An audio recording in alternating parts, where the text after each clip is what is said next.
Hello dear students, good afternoon. आज बच्चों हम कक्षा 8वीं की गणित में प्रश्न संग्रह 1.2 का अध्ययन करेंगे, जिसमें हम संख्याओं के क्रम संबंध से संबंधित प्रश्नों को हल करेंगे। क्रम संबंध निश्चित करने मतलब बच्चों दो संख्याओं में तुलना करना, कौन छोटी कौन से बड़ी या दोनों बराबर हैं ऐसा पता लगाना। तो जो परिमेय संख्याएं हैं, परिमेय संख्याएं जिन संख्याओं को p/q के रूप में लिखा जा सके और q का मान शून्य ना हो, ऐसी संख्याओं को हम परिमेय संख्याएं कहते हैं।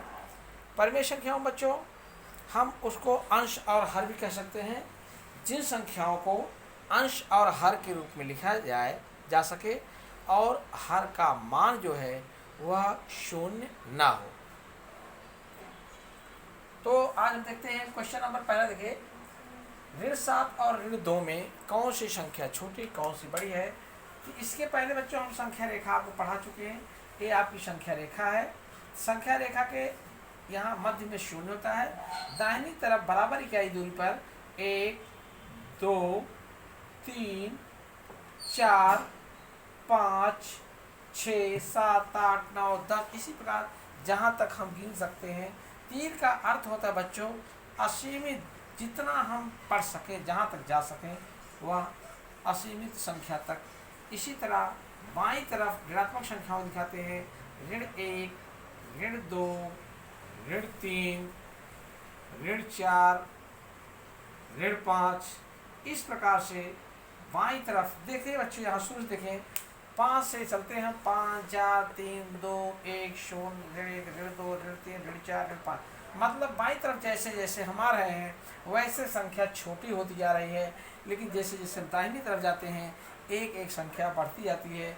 ऋण 5 में 1 मिलाया ऋण 4 में 1 मिलाया ऋण 3 में 1 मिलाया ऋण 2 में 1 जोड़ा ऋण 1 में 1 जोड़ा 0 में 1 जोड़ा 1 में 1 जोड़ा 2 में 1 जोड़ा 3 में 1 जोड़ा 4 में 1 जोड़ा 5 में 1 जोड़ा 6। इसी प्रकार से कहने में दाहिनी तरफ हम जाते हैं तो संख्या बढ़ती है, बाईं तरफ संख्या आते घटती है।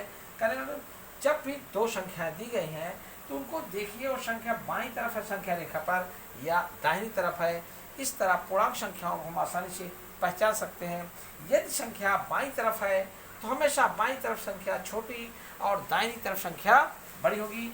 अभी संख्या रेखा हम देखते हैं बच्चों, ऋण 2 इधर पड़ेगा, ऋण 7 इस साइड पड़ेगा। कहते बाईं तरफ जो गिनती है वो छोटी है और यह संख्या बड़ी है। कभी भी संख्या रेखा पर जो दाहिनी तरफ संख्या हुआ बड़ी और बाईं तरफ संख्या छोटी। ऐसा मान लीजिए अगर दोनों ऋणात्मक संख्याएं हैं, ऋणात्मक संख्या में जिसका निरपेक्ष मान बड़ा वह संख्या छोटी। ऋणात्मक संख्याओं के लिए जिस संख्या का निरपेक्ष मान बड़ा, ऋण 7 का निरपेक्ष मान 7, ऋण 2 का निरपेक्ष मान 2। निरपेक्ष मान मतलब बच्चों चिन्ह रहित मान। अगर चिन्ह निकाल दें तो 7 बड़ा होगा, समान चिन्ह है, ऋण है। तो ये जो संख्या ऋणात्मक संख्या जितनी बड़ी उतनी ही छोटी होती है।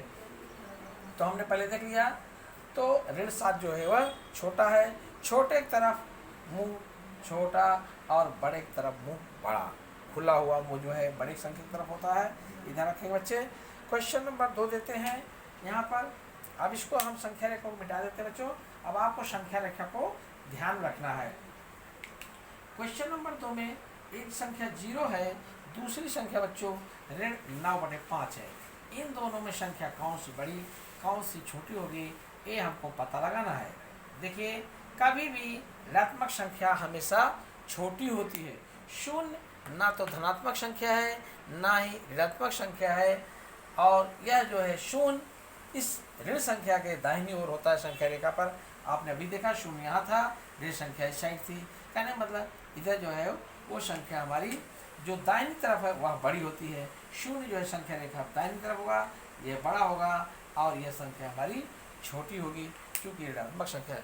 कभी भी जो दो संख्याएं दी गई बच्चों, एक धनात्मक है एक ऋणात्मक है, तो ये समझ लो ऋणात्मक संख्या हमेशा धनात्मक संख्या से छोटी होती। कोई भी ऋणात्मक संख्या है वह धनात्मक संख्या से छोटी होगी। ये ध्यान रखना बच्चों को। इसके बाद बच्चों देखें क्वेश्चन नंबर 3 चलते हैं। क्वेश्चन नंबर 3 दिया है 8/7 और 0।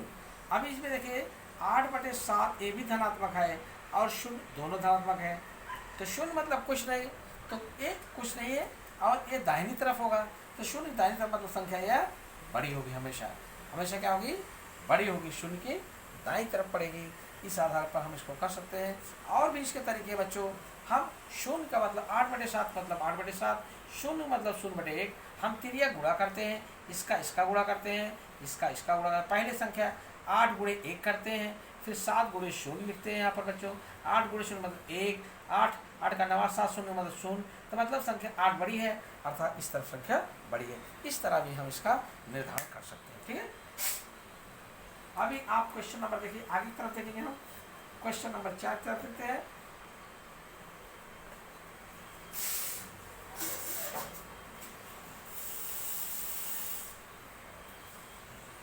क्वेश्चन नंबर 4 बच्चों देखते हैं हम। दिया है ऋण 5/4, ऋण 5/4, क्वेश्चन नंबर 4, ऋण 5/4 और दिया है 1/4। इन दोनों में कौन छोटी कौन बड़ी है, इसके निर्धारण के लिए देखिए बच्चों हम बताते हैं। अभी अभी आपको मैंने बताया ऋणात्मक संख्या हमेशा छोटी, धनात्मक संख्या बड़ी होती है।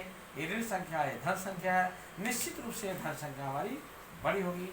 बिना कुछ विचार किए हम इसको उत्तर को ऐसे आसानी से हल कर सकते हैं। क्वेश्चन नंबर 5, 40/29 और 141/29, 141/29, ये दो संख्याएं बच्चों। इन संख्याओं में छोटा बड़ा कौन है, देखिए दोनों ही धनात्मक संख्याएं हैं। जब भी दोनों धनात्मक संख्याएं हैं, जिसका अगर हर बराबर है बच्चों, तो जिसका अंश बड़ा होगा वह संख्या बड़ी होगी। दोनों हर बराबर हैं, दोनों संख्या धनात्मक है, तो जिसका अंश बड़ा वह संख्या है। 141 इसका अंश बड़ा है, 141/29 अंश ही बड़ा है, ये छोटा है, मतलब निश्चित रूप से ये संख्या हमारी बड़ी होगी। क्वेश्चन नंबर 6 देखेंगे बच्चे हमारे। इसी प्रकार से ऋण 17/20 और दूसरी संख्या ऋण 13/20। अब यहाँ पर देखिए ऋण 17/20 और ऋण 13/20। यहाँ पर बच्चे देखेंगे दोनों के हर समान है। दोनों के हर क्या है, ये समान है बच्चों। इसका मतलब हमके बाईं तरफ संख्या, जब हर समान है तो बाईं तरफ कौन संख्या पड़ेगी, यह पड़ेगी, यह पड़ेगी। तो हम देखें दोनों तुलना बाईं तरफ संख्या ऋण 17/20। जो बच्चों बाईं तरफ बढ़ती है वह संख्या छोटी, और जो संख्या दाहिनी तरफ होती संख्या रेखा पर वह संख्या बड़ी होती है। तो बाईं तरफ ऋण 17/20 होगी, इसलिए ऋण 17/20 छोटी होगी। दूसरा तरीका, इसका गुणा करेंगे 340, इसका 260 होगा। 340 ऋणात्मक मान जो बाईं तरफ पड़ेगा, यह संख्या हमेशा छोटी होगी और यह संख्या बड़ी होगी। बच्चों हम लगा सकते हैं, दोनों बराबर हैं, दोनों ऋण हैं, ओके। तो ये संख्या बाईं तरफ पड़ेगी संख्या रेखा पर, क्योंकि हम करेंगे ऋण 13, ऋण 14, ऋण 15, ऋण 16, इस तरह ये संख्या रेखा मान लीजिए है, संख्या रेखा है। यहाँ पर 0 इधर है, तो इधर 1 2 3 ऋण 1 ऋण 2, ऋण 13, ऋण 14, ऋण 15, ऋण 16, ऋण 17। तो ऋण 17 बच्चों बाईं तरफ पड़ेगी। इधर आने पर छोटा, उधर जाने बड़ा, मतलब बाईं तरफ जो संख्या वह छोटी होगी। ठीक है, तो हमारा ऋण 17/20 वो छोटी संख्या हो गई। अगला सवाल देखते हैं बच्चों हम। क्वेश्चन नंबर 7 देखते हैं। ध्यान दीजिएगा, बहुत सरल बच्चों। 15/12, 15/12 और 7/16। सर्वप्रथम बच्चों ऐसे प्रश्नों को हल करते समय जिसके हर असमान हों, तो ऐसे प्रश्नों को हल करते समय समाहार में बदलते हैं। समाहार बदलने के बहुत सारे तरीके हैं, लेकिन यहाँ आसान तरीका हमारा पहले का अंश दूसरे का हर्ष गुणा और दूसरे का अंश पहले हर्ष गुणा। तो 15 × 16 हमने यहाँ कर दिया और यहाँ पर 7 × 12 लिख दिया। ठीक है, 12 7 84 हो गया बच्चों। 1 16 5 80, 16 × 9 16 8 24, 240 हो गया। तो 240 संख्या बच्चों हमको बड़ी यहाँ दिख रही है, निश्चित रूप से बड़ी दिख रही है। तो निश्चित रूप से ये संख्या, इसलिए 15/12 जो है वह बड़ा होगा 7/16 से।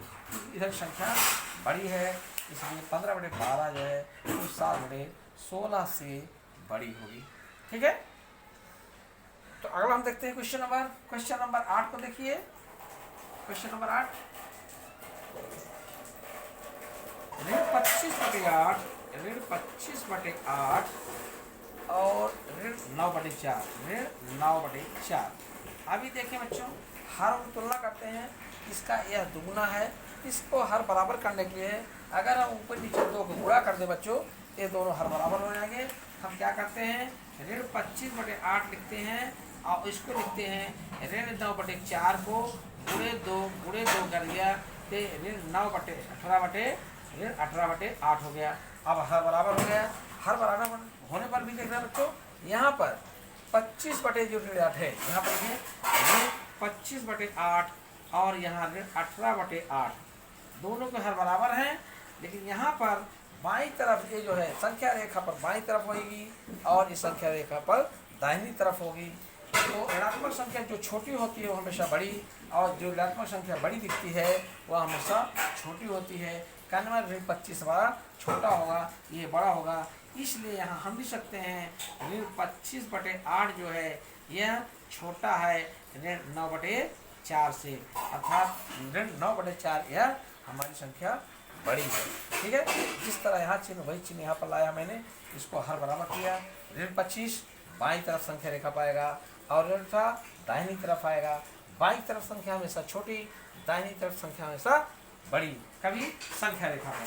ये ध्यान रखिए, संख्या रेखा पर ही ये सब बताया जा रहा है और उसी आधार पर आप लोग ध्यान रखिएगा शब्दों को। 12/15 क्वेश्चन नंबर 9, 12/15 और दूसरी संख्या है 3/5। तो हर तो तरीका तो है, तो मैंने कहा 3 गुणा 12 5 60, 15 3 45, 60 बड़ा मतलब संख्या बड़ी हो गई। लेकिन इसको और भी तरीके हैं, हम अगर इसमें 3 को गुणा कर दें, 3 गुणा करें, 3 तो का 9, ये 12/15 है और यहाँ पर है 3/5। इसको हमने 3 से ऊपर नीचे गुणा कर दिया, इसका भी हर हो गया 15 हो गया। देखो 9/15 दोनों का हर बराबर हो गया। हम देख रहे हैं 12/15 और 9/15, इन दोनों में दोनों धनात्मक संख्या है। जिस संख्या का अंश ज़्यादा वह संख्या बड़ी। 12/15 बड़ी है क्योंकि इसका अंश बड़ा है, 9/15 छोटा है। 9/15 किसका 3/5 था, हम इस लिखते हैं, इसलिए 12/15 जो है वह बड़ा होगा और 3/5 यह छोटी संख्या होगी। ठीक है बच्चों, अभी लास्ट क्वेश्चन हमारा है। इसी तरीके कोई भी सवाल बच्चों हम आसानी से हल कर सकते हैं। आप ऋण 7/11 और दूसरी संख्या है ऋण 3/4। अब यहाँ पर हम तिरिया गुणा करेंगे और देखेंगे समाहार पहले 4 गुणे 7 ऋण 7, ऋण 7 गुणे 4 पहले अंश दूसरे का हर, दूसरा में ऋण 3 गुणे 11। देख रहे हैं बच्चों, 11 3 33, ये ऋण 33 है, ऋण 7 चौक 28। अगर संख्या रेखा पर इन दोनों प्रश्नों को हम देखते हैं तो दाहिनी तरफ यह संख्या, बाईं तरफ ये संख्या, क्योंकि जब संख्या लेंगे इसे बाईं तरफ हम आएंगे तो यहाँ पर ऋण 28, ऋण 28, ऋण 29, ऋण 30, ऋण 31, ऋण 32, ऋण 33। तो ऋण 33 बाईं तरफ पड़ रहा है, तो जो संख्या बाईं तरफ पड़ी बच्चों हमेशा वह छोटी होगी। और यह दाहिनी तरफ है, संख्या रेखा ऋण 28 इस साइड है, ऋण 33 इस साइड होगी। तो दाहिनी तरफ संख्या बड़ी, बाईं तरफ संख्या छोटी। बड़ी संख्या ऋण 28, इसका मुगड़ा कर दिया, इसलिए ऋण 7/11 जो है यह बड़ा होगा और ऋण 3/4 जो बच्चों यह छोटा होगा। ओके, तो इस आधार पर बच्चों हम छोटी बड़ी संख्या को करना सीखते हैं, तुलना करना सीखते हैं। इसी प्रकार से जितने प्रश्न बच्चों उसको हल कीजिएगा। ओके मेरे प्यारे बच्चों, थैंक यू।